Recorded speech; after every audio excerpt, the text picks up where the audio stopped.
deuxième jour. Deuxième jour du calendrier, j'espère qu'hier ça t'a plu.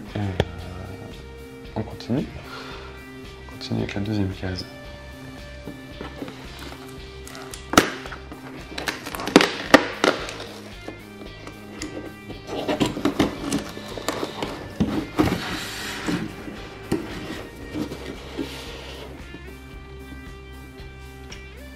Jetstream. Qu'est-ce qu'on a? Transatlantic Pale Ale. J'ai pas plus d'infos que ça sur la canette. Elle fait 4,2.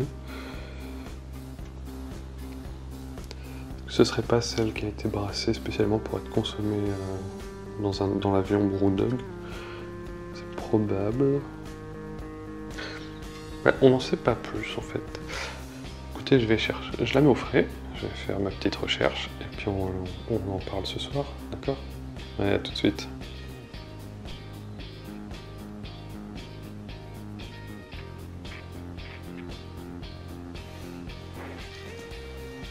Bon alors, ça y est, elle sort du frigo. Voilà. Jetstream, je vous avais dit que je chercherais ce que c'est.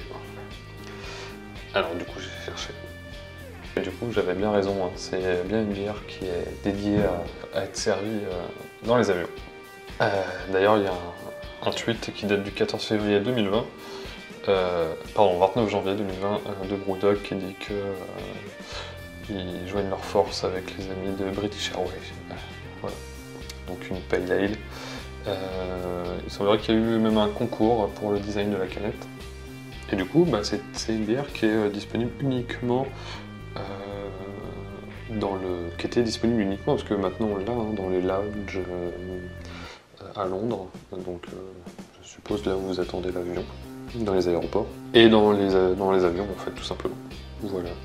Bon, du coup c'est une bière un peu exclusive, c'est probable qu'elle soit disponible ailleurs, mais il est possible que dans le calendrier quand même, hein, qui est juste là, ils aient quand même mis un peu d'exclus, c'est pour ça qu'on achète le calendrier. On va goûter, hein.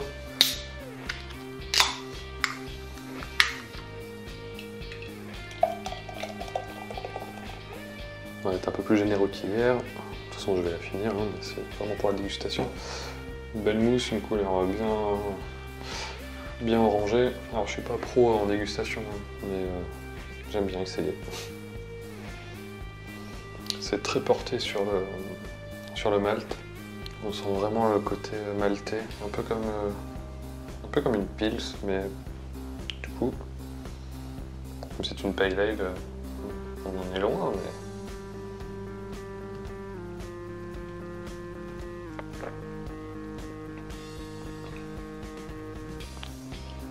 Alors c'est très bizarre de dire ça. J'ai l'impression de boire une bonne lager. C'est très étrange.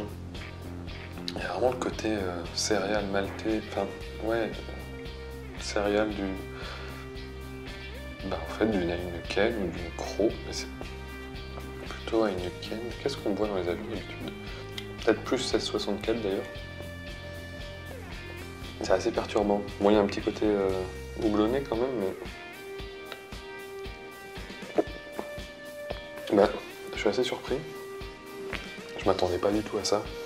Mais je comprends bien ce qu'ils ont voulu faire parce que, bah en fait, on retrouve le goût des bières qu'on a dans les avions d'habitude, tout simplement. Je vais faire un tour sur Untap, voir ce qu'en pensent les gens. Ah, il n'y a que 160 check-in sur Untap. Je suis assez surpris. D'ailleurs, je vois que j'ai un pote qui n'a pas attendu pour ouvrir son calendrier.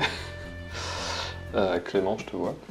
Qui dit un peu trop légère et aqueuse. Ouais, ça manque de quelque chose, mais je trouve que c'est plutôt bien fait du coup pour une bière de ce type. Par contre, je suis pas sûr que ce soit une pale ale, quoi. Enfin,